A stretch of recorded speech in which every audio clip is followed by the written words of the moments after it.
Le débat d'une prorogation de la transition s'enfle de jour en jour, plus les jours et les mois passent, plus les choses se précisent.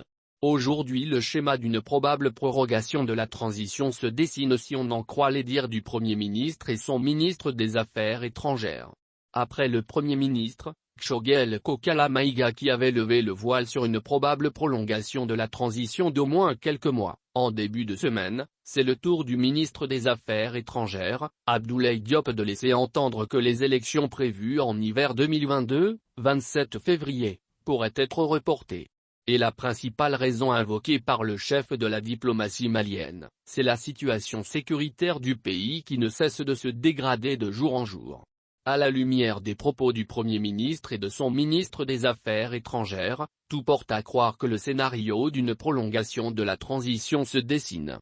En se référant au chronogramme des élections qui avait été dévoilé en avril dernier par l'ancien gouvernement Ouane, il a été prévu la tenue d'un scrutin référendaire le 31 octobre 2021 jusqu'à preuve du contraire, le Conseil national de transition, CNT, organe législatif n'a reçu aucun projet ou avant-projet de la Constitution. Théoriquement cela aurait dû être fait en juillet dernier et le mois de juillet les listes électorales devraient normalement faire l'objet d'une révision.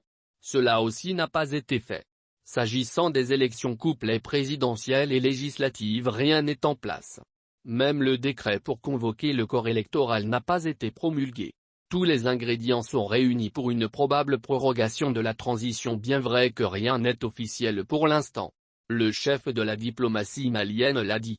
La situation sécuritaire du pays fait défaut, bien vrai qu'un potentiel candidat à la présidentielle avait affirmé qu'aujourd'hui, on peut organiser des élections sur le 80% du territoire.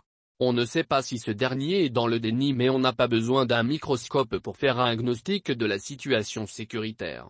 L'insécurité a atteint son paroxysme et a mis le pays entier dans la léthargie, fracturée d'une part par les tensions intercommunautaires dans les localités du centre et les attaques terroristes islamistes contre les FAMA et les civils au nord du pays, ce qui fait que 75 voire 80% du territoire échappe au contrôle du pouvoir central.